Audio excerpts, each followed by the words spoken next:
Bismillahirrahmanirrahim. Assalamualaikum warahmatullahi wabarakatuh.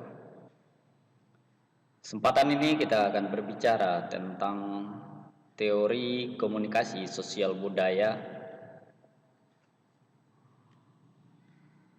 Tentu pertama sekali kita akan melihat dari sisi pengertian. Budaya berakar kata dari budaya. Ini diambil dari bahasa Sanskerta yang berarti budi atau akal, sehingga dapat diartikan bahwa budaya merupakan hasil budi atau cipta karya manusia. Budaya dapat juga diartikan sebagai cara hidup yang berkembang dan dimiliki bersama sebagai suatu warisan yang diturunkan dari generasi ke generasi. Kebudayaan adalah sarana hasil karya dan cipta masyarakat, sehingga dalam hal ini kebudayaan manusia dan masyarakat adalah hal yang tidak dapat dipisahkan. Ini menurut Selo Sumarjan dan Sulaiman Sumardi. Adapun dimensi budaya dapat dibedakan dari beberapa hal. Yang pertama, power distance, berkaitan dengan bagaimana kebudayaan meyakini kekuasaan organisasi juga institusi disampaikan kepada anggota budaya secara seimbang. Yang kedua, uncertainty avoidance, berkaitan dengan derajat yang mana kebudayaan merasa terancam oleh situasi yang tidak pasti. Juga bagaimana suatu kebudayaan menghindari ancaman itu dengan menciptakan suatu solusi pemecahan masalah.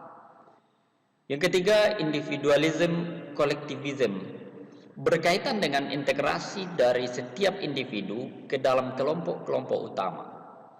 Yang ketiga, masculinity, femininity, berkaitan dengan derajat nilai-nilai yang melibatkan pembagian peran antara laki-laki dengan perempuan. Berikutnya, long term, short term orientation, berkaitan dengan fokus dan orientasi usaha manusia, apakah orientasi jangka panjang atau orientasi jangka pendek, masa depan, masa kini, atau masa lalu. Indulgence, restraint, berkaitan dengan perbandingan antara kesenangan dan penekanan terhadap kendali kebutuhan dasar manusia untuk menikmati hidup. Ada beberapa teori komunikasi sosial budaya. Yang pertama, teori kecemasan atau teori ketidakpastian. Teori ini dikembangkan oleh Willem Gadikun. Teori ini memfokuskan pada perbedaan budaya antar kelompok dan orang asing. Ada 6 konsep dasar dalam teori ini, yaitu konsep diri, yaitu gambaran terhadap diri sendiri di dalam berinteraksi dengan orang asing. Yang kedua, motivasi berinteraksi dengan orang asing. Nah, interaksi yang terjadi, yang dilakukan oleh seseorang dengan orang asing ini akan meningkat sisi kecemasan dan ketidakpastiannya karena berhadapan dengan orang asing. Kemudian yang ketiga, reaksi terhadap orang asing. Nah, karena orang asing atau orang yang belum dikenal, dan ini juga meningkatkan teori kecemasan ini. Semakin orang itu baru berbicara dengan orang asing, maka reaksi dia terhadap orang asing, tingkat kecemasan dia untuk berbicara dengan orang asing akan semakin tinggi. Berikutnya, kategori sosial orang asing juga menjadi bagian dari teori kecemasan. Kemudian proses situasional, proses situasi di mana komunikasi itu dilangsungkan juga mempengaruhi teori kecemasan ini.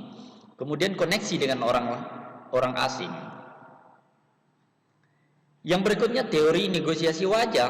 Dalam teori ini ada 5 model dalam pengelolaan konflik yang meliputi avoiding atau penghindaran, yaitu berkaitan dengan upaya untuk menghindari berbagai macam konflik yang dimungkinkan terjadi. Kemudian yang kedua, obliging atau keharusan, yaitu berkaitan dengan keharusan untuk menyerahkan keputusan pada kesepakatan bersama. Berikutnya compromising, berkaitan dengan saling memberi dan menerima segala sesuatu agar suatu kompromi dapat tercapai.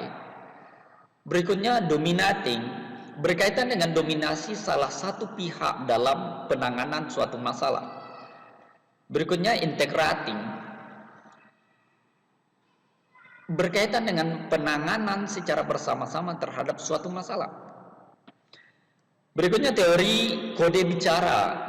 Teori ini dipopulerkan oleh Gary Philipson. Teori ini berusaha menjelaskan bagaimana keberadaan kode bicara dalam suatu budaya dan juga bagaimana kekuatan dan substansinya dalam sebuah budaya. Lebih lanjut ia menjelaskan terdapat 5 proporsi dalam teori ini. Yang pertama, dimanapun ada budaya, di sana pasti ada kode bahasa yang menjadi ciri khas. Ya, satu contoh, kode bahasa orang Padang dengan orang Bukit Tinggi itu berbeda. Apa yang dimaksud oleh orang Padang itu belum tentu, dengan kata yang sama belum tentu dimaksud oleh orang Bukit Tinggi.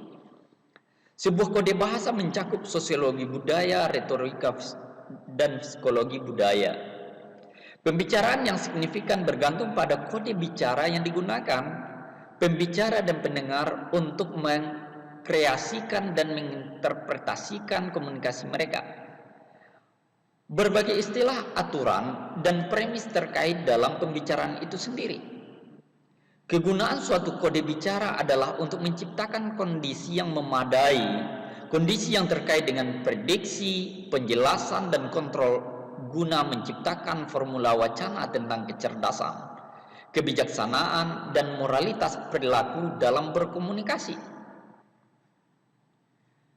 Nah, ada beberapa manfaat mempelajari teori komunikasi antar budaya ini. Yang pertama, memahami segala budaya positif dari keragaman budaya yang ada.